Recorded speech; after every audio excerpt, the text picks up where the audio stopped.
നമ്മൾ മുമ്പേ എത്രയോ തവണ പറഞ്ഞിട്ടുള്ളതാണ്. കടം വാങ്ങുക എന്നുള്ളത് വാങ്ങുന്നവൻ ശ്രദ്ധിക്കേണ്ടതാണ്, വളരെ ശ്രദ്ധിക്കേണ്ട ഒരു കാര്യമാണ്. റസൂലുള്ളാഹി സ്വല്ലല്ലാഹു അലൈഹി വസല്ലം പറഞ്ഞു, യുഗ്ഫറു ലിശ്ശഹീദി കുല്ലു ഷൈ. ഷഹീദിന് എല്ലാം പൊറുക്കപ്പെടും. ഷഹീദിന് അള്ളാഹു എല്ലാ പാപങ്ങളും പുറത്തു കൊടുത്തിരിക്കുന്നു.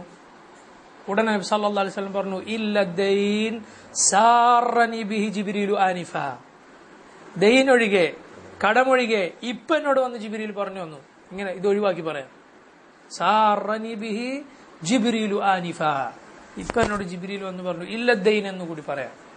ദൈനില്ല, കടം പുറത്തു കൊടുക്കുകയില്ല എന്ന്. സുബ്ഹാനല്ലാഹ്, അതിന്റെ ഗൗരവം എത്രയാണെന്ന് ചിന്തിച്ചു നോക്ക്.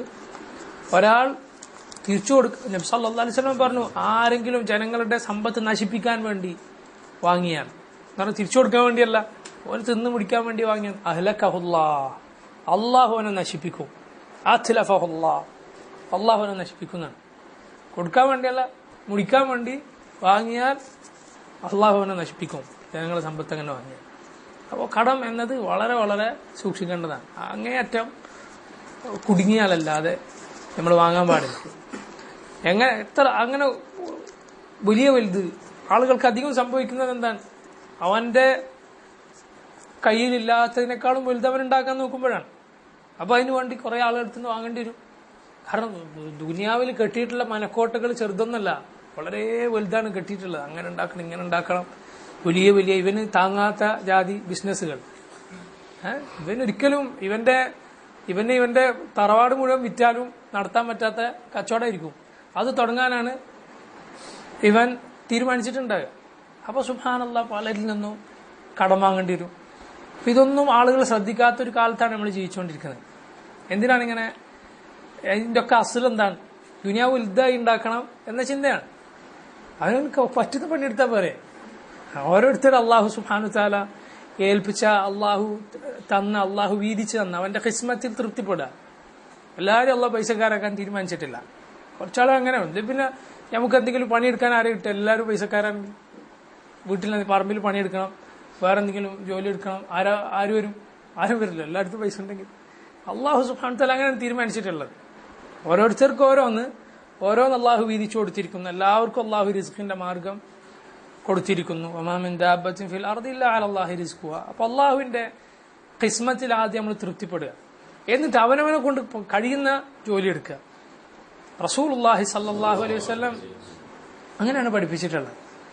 അപ്പൊ നോക്കി, നമുക്ക് വലിയ വലിയ വലിയ മോഹങ്ങളും ദുനിയാവിലുള്ള വലിയ ആശകളും നമ്മൾ ഉപേക്ഷിച്ചാണ് റബ്ബിന്റെ ഖിസ്മത്തിൽ ആദ്യം തൃപ്തിപ്പെടുക. എങ്കിൽ തന്നെ അള്ളാഹു നമുക്ക് ദുനിയാവിൽ നല്ല തൃപ്തി തരും. നമുക്ക് കുറെ ജനങ്ങളുടെ അടുത്ത് നിന്ന് കടം വാങ്ങേണ്ടി വരില്ല. അങ്ങനെ കടം ഒരിക്കലും വാങ്ങില്ല എന്ന് നമ്മൾ തീരുമാനിക്കുക. അള്ളാഹുവിനോട് അതിൽ നിന്ന് രക്ഷ തേടുക. അല്ലാഹുമ്മ ഇന്നി അഊദു ബിക മിനൽ മഗ്റബി വൽ മഅസം എന്ന് നബി സല്ലല്ലാഹു അലൈഹി വസല്ലം ധാരാളമായി ദുആ ചെയ്യാറുണ്ടായിരുന്നു. അല്ലാഹുമ്മ ഇന്നി അഊദു ബിക മിനൽ മഗ്റബി വൽ മഅസം. എന്താണ് മഗ്റം? കടം. മഅസം പാപം. നബി സല്ലല്ലാഹു അലൈഹി വസല്ലം സഹാബത്ത് ചോദിച്ചു, നബി എന്തിനാണ് നിങ്ങൾ ഈ കടത്തിൽ നിന്ന് ഒരുപാട് രക്ഷ തേടുന്നത്? കാരണം നബി സല്ലല്ലാഹു അലൈഹി വസല്ലം പറഞ്ഞു, ഒരാൾ കടക്കാരനായാൽ കളവ് പറയേണ്ടി വരും, വാഗ്ദാനം ലംഘിക്കേണ്ടി വരും. അതുകൊണ്ട് അതിലേക്ക് എത്തുന്ന മാർഗം തന്നെ അടച്ചു കളയുക. നമ്മൾ അതിലേക്ക് എത്തുന്ന മാർഗങ്ങൾ അടച്ചു കളയുക. അതിലേക്ക് എത്തുന്ന മാർഗമാണ് ദുനിയാവിൽ തീരാത്ത ആശകൾ. അങ്ങനെ ഉണ്ടാക്കണം, ഇങ്ങനെ ഉണ്ടാക്കണം.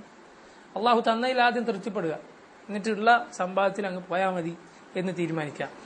അയാളത് കണ്ടോ എന്നൊക്കെ പറഞ്ഞ് നമ്മളെ പൂതി കയറ്റി തരാൻ കുറെ ആളുകളുണ്ടാവും. ചിലപ്പോൾ അത് പെണ്ണുങ്ങളായിരിക്കും, ചിലപ്പോ പിന്നെ ഇങ്ങനെ ആയിരിക്കും, നിന്റെ ഇങ്ങനെയാണല്ലോ എന്റെ വീട്, അയാളെ വീട്ടിലുള്ള അത് ശ്രദ്ധിച്ചോ നീ എന്ന് പറയും. അപ്പൊ നമുക്ക് ചെറിയൊരു പൂതി, അങ്ങനെയുള്ളത് എനിക്കും വേണ്ട. അള്ളാഹു സുബ്ഹാനഹു തആല തന്നതിൽ നമുക്ക് തൃപ്തി ഇല്ലാതാക്കി തരും. അങ്ങനെയുള്ള ആളുകളെ സംസാരം ഒരു ചെവിയിലൂടെ കേട്ട് അടുത്ത ചെവിയിലൂടെ നമ്മൾ ഒഴിവാക്കുക. ആഖിറത്തിനെ കുറിച്ച് പറഞ്ഞു തരുന്ന ആളുകൾ ഉണ്ടാവും. അവരെ സംസാരം നമ്മളെ കൽബിലേക്ക് കൊണ്ടുവരാം. നമ്മളെക്കാളും പ്രയാസം അനുഭവിക്കുന്ന ഒരുപാട് മനുഷ്യരുണ്ട്. അവരെ കുറിച്ച് ഓർക്കുക. കൽബിൽ നമ്മൾ ഖനാഅത്ത് ആദ്യം കൊണ്ടുവരാം, തൃപ്തി കൊണ്ടുവരാം. ഇൻഷാ അള്ളാഹു കടത്തിൽ നിന്ന് നമ്മളെ രക്ഷിക്കും. അള്ളാഹു കാക്കട്ടെ.